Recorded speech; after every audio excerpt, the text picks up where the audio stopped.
cross and follow me, you cannot be my disciple. You're not worthy to be my disciple. It's hard.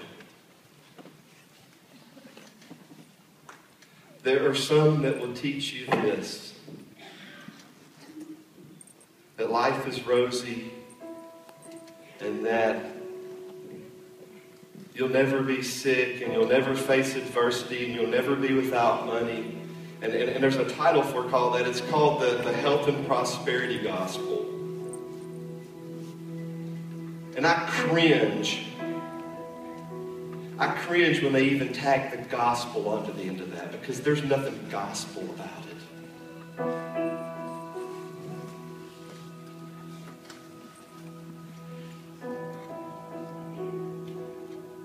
And Jesus knew that it was going to be difficult. He told us it was going to be difficult. But he said, I will never leave you or forsake you. And the reality is, as long as we live in this sinful, fallen world, part of the sin is there's going to be heartbreak, heartache, sickness, disappointment, pain, suffering, struggles.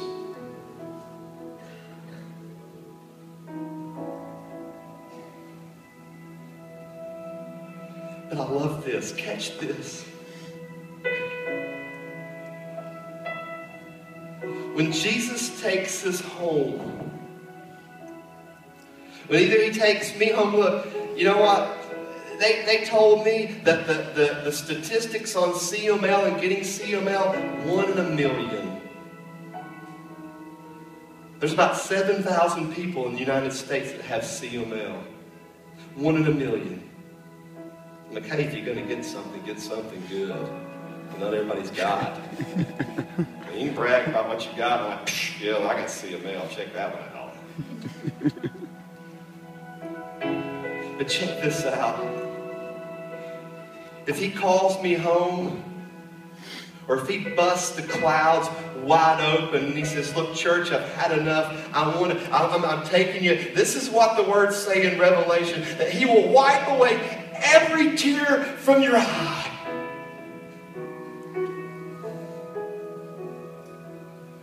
I will never have to have blood work done. I'll never have to have those glorious bone marrow biopsies that I've come to love so well. I'll never have to take another pill. Because it said there's no more need for the sun, because Jesus will be the light.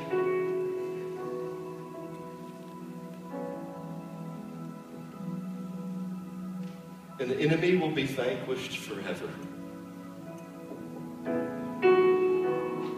And I will be in the presence of my heavenly daddy for all eternity.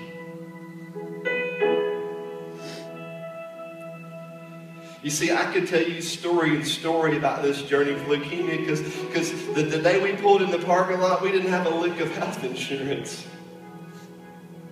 We were in a transition period when I found out.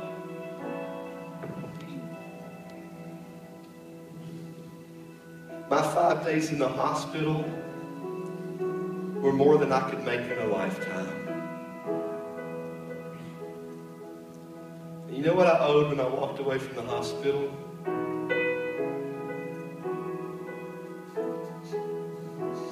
To pay my pee.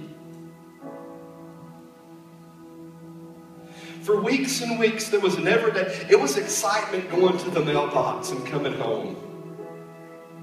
Because every day there was chats and there was cash and there was gift cards in our mailbox from people we didn't have a clue about.